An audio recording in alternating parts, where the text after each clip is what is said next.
Who are the seven unseen, invisible, secret ascetics of Mount Athos of Greece at the top of Mount Athos? Mount Athos is a peninsula in northern Greece, and there are 20 monasteries there, and these monasteries are male monasteries.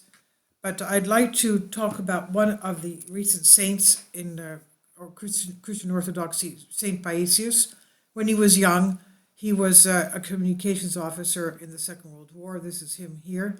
And he later became a monk. He went to Mount Sinai, St. Catherine's Monastery, and then he came to Greece to Mount Athos. And recently we've had a very huge miracle with him. We had terrible fires a couple of years ago in the southern part of Athens, and they were raging on for many days. A lot of people lost their lives there. But there was a woman that saw something on the top of a little chapel, and took a picture and a video of this being on top of the roof of this chapel. It was a flat roof, and he was facing the fire that was heading towards a summer day camp, which had 600 children. The children were enclosed by the fire. They could not leave. And he was sitting on a bench praying with his prayer rope, and all of a sudden he got up and flew into the fire. And the fire stopped immediately before it reached the pine trees where the children's camp was located, with the 600 children. Now, I've been to this area of Neamakari many times. It's just bald, and there's an imaginary straight line where the fire stopped, and all of a sudden the green pine trees are not touched by flames at all. So this was the recent miracle that Saint Paisius gave us at that time when he stopped the fire. Now, this lady showed the pictures of this being that flew into the fire and stopped the fire, and it happened to be this area. It happens to be the area where my Father Confessor's church is, and his church was not damaged, thank goodness. And he told the lady that this picture of the man flying into the fire, the monk, looks like he's not from our metropolis, our bishopry. He looks like he's Saint Paisius. So it definitely did look like Saint Paisius, because Saint Paisius used to wear this little hat, this little winter cap on a knit cap on his head all year long, even here in the summer. And this is exactly what the monk looked like that flew into the fire to stop the fire.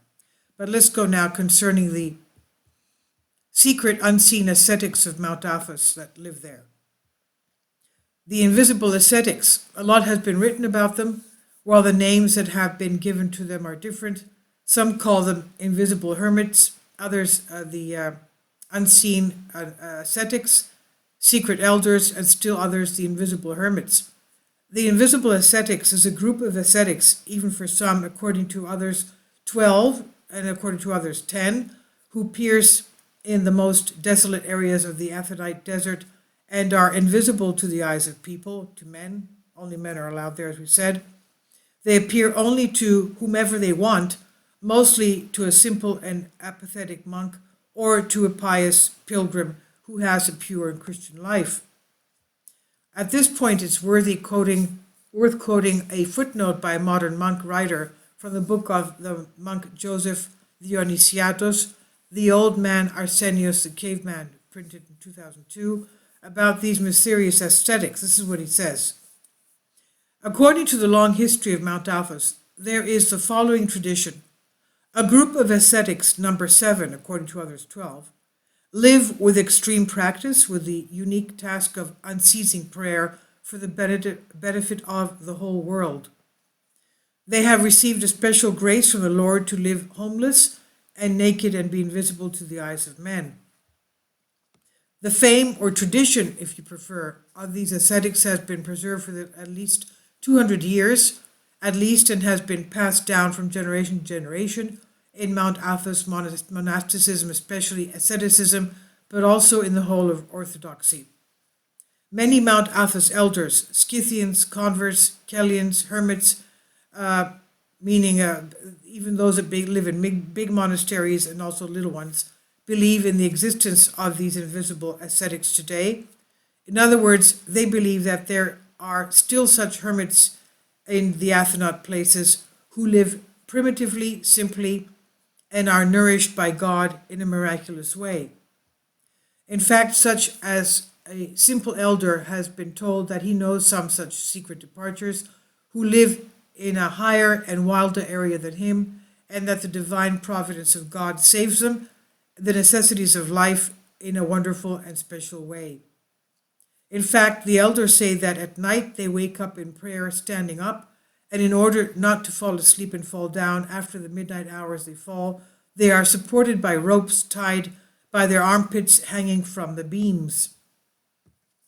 There are other monks who believe that this group of 7 ascetics still exists and is replaced when one of them dies with another virtuous one from Mount Athos monks who appeals to them in a miraculous way, and they become 7 again.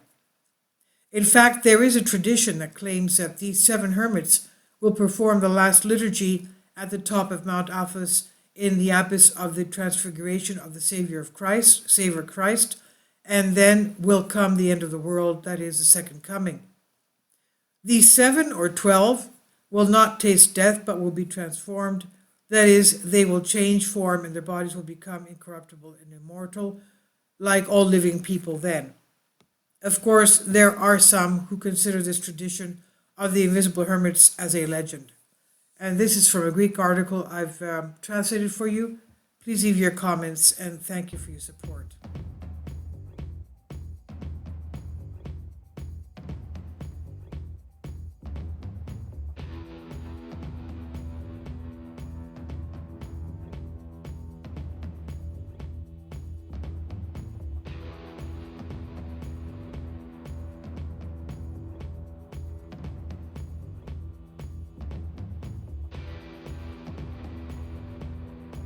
Kindly support my Patreon account. The daily posts are 5 videos daily, and they are totally different from what I have on my YouTube channel.